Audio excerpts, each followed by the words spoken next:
नमस्कार दोस्तों मित्रों, क्या आपके मन में कभी ये बात आती है कि हम हर समय आर्थिक रूप से समृद्ध बने रहें, हमारी जो वर्तमान स्थिति है वो और अधिक समृद्धशाली बने?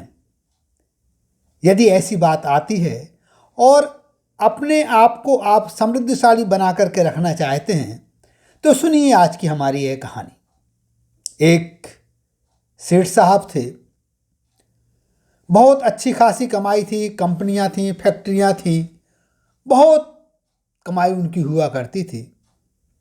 लेकिन सभी के दिन एक जैसे तो रहते नहीं हैं।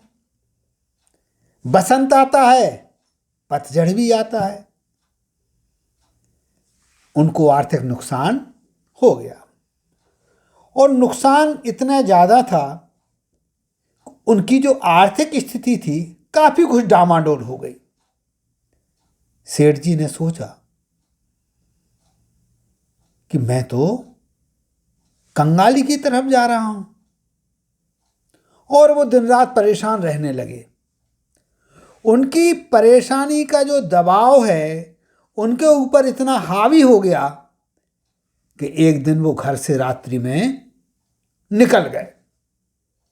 वातावरण भी कैसा था, बारिश हो रही थी, काली अंधेरी रात थी। चलते जा रहे और पहुंच गए नदी के किनारे। बिजली चमक रही है, बादल गरज रहे हैं। सेठ जी अपने आप में ही मस्त हैं। किस प्रकार के मस्त? उन्हें ये सारा जीवन निस्सार लगने लगा। किस कारण से? क्योंकि उन्हें आर्थिक घाटा हो गया था, आर्थिक नुकसान बहुत ज़्यादा हो गया था।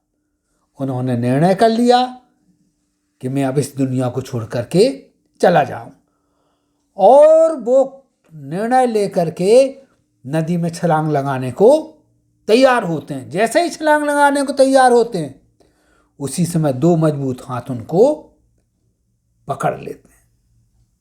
सेठ जी मुड़ करके देखते हैं तो क्या पाते हैं कि एक महात्मा जी ने उनको जोर से पकड़ लिया है।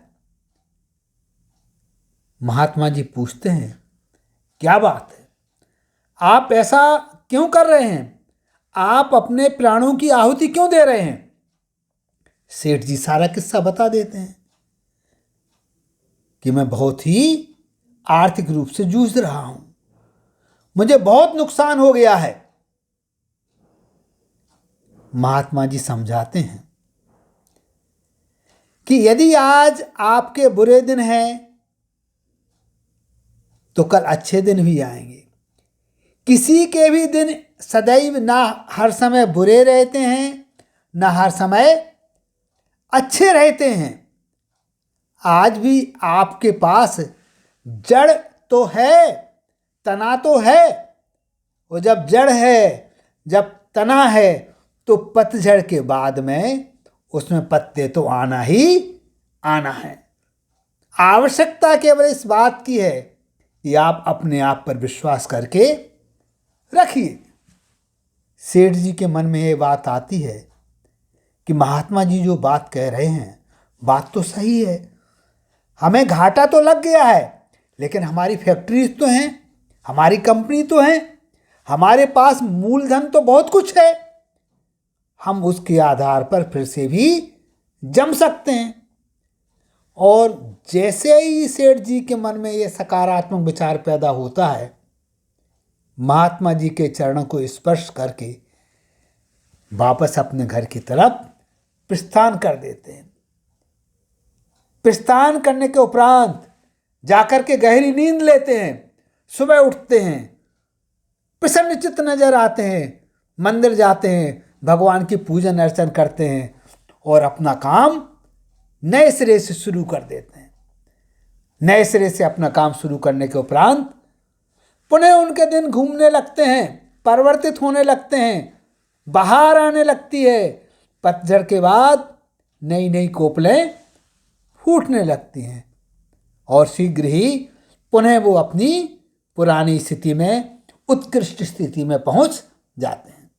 तो मित्रों, इस प्रकार की जो परिस्थितियां हैं किसी के साथ भी आ सकती हैं, हमारे सामने भी आ सकती हैं, आपके सामने भी आ सकती हैं। लेकिन सोचना उस समय यही है कि आज हमारे अच्छे दिन हैं, कल हमारे खराब दिन थे, फिर से खराब दिन आ गए तो फिर से भी अच्छे दिन आएंगे।